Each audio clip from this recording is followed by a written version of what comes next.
the misery index. We have a right to feel miserable right now. The Committee for Economic Development of Australia has put this together and generally checks up on where it has been running for about 15 or so years, maybe even more than that. Liam Dillon, economist with CEDA, the Committee for Economic Development of Australia. Liam, good morning. Morning, Matthew. Thanks for having me. This is quite a long period, I understand, of economic misery we've been in for the last little while. Yeah, that's right. So when we looked at this, what we found was that actually, most people resonate with this, but what we're currently living through is the most protracted period of economic misery since 2011 in the wake of the great financial crisis. So it's quite significant. Yeah, all right. So what is that? When you look at a misery index, what goes into it? What do you take into account?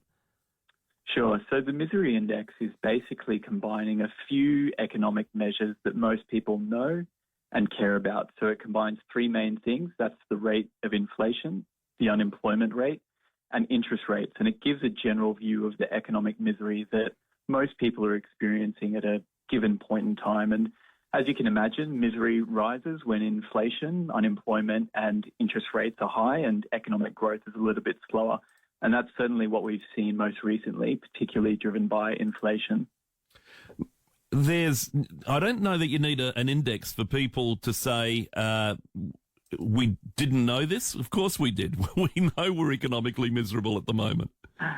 Yeah, that's right. I mean, it really does reflect what people are feeling. And the value of the index really is it shows where things are coming from and where that pain is really being felt. And so what we see when we look at the index is that while historically maybe unemployment or higher interest rates have driven that level of misery up for people, actually most recently it's been inflation. You hear consistently about it in the media, and that's a good reason, and that's reflected in the misery index. And so what we see is that between mid-2021 and mid-2023, inflation really accounted for around 50% of the misery as measured by this index that Australians felt.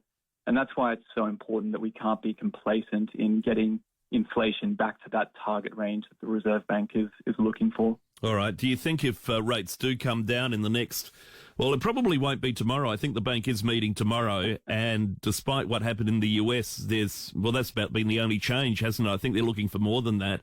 But when it does eventually drop, as it undoubtedly will at some stage, will that ease off on the misery index? Will it come down a notch? Yeah, absolutely. So, that's two of the three pieces of the index that people feel miserable about, and that's high interest rates and high inflation. And so interest rates are the tool that the Reserve Bank uses to really try and combat inflation. And it has been moderating since its peaks, but the pace of progress has been a little bit slower, perhaps than we would all like, which has meant that the Reserve Bank has had to keep those rates elevated.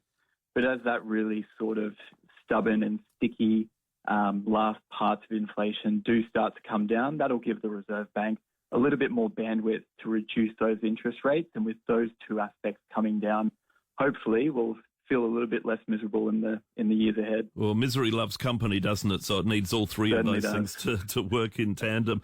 Appreciate your time, Liam. Thank you. Thank you very much, Matthew. Liam Dillon, economist with the Committee for Economic Development of Australia. The misery index out and shows that we are living through the most protracted period of economic misery since 2011.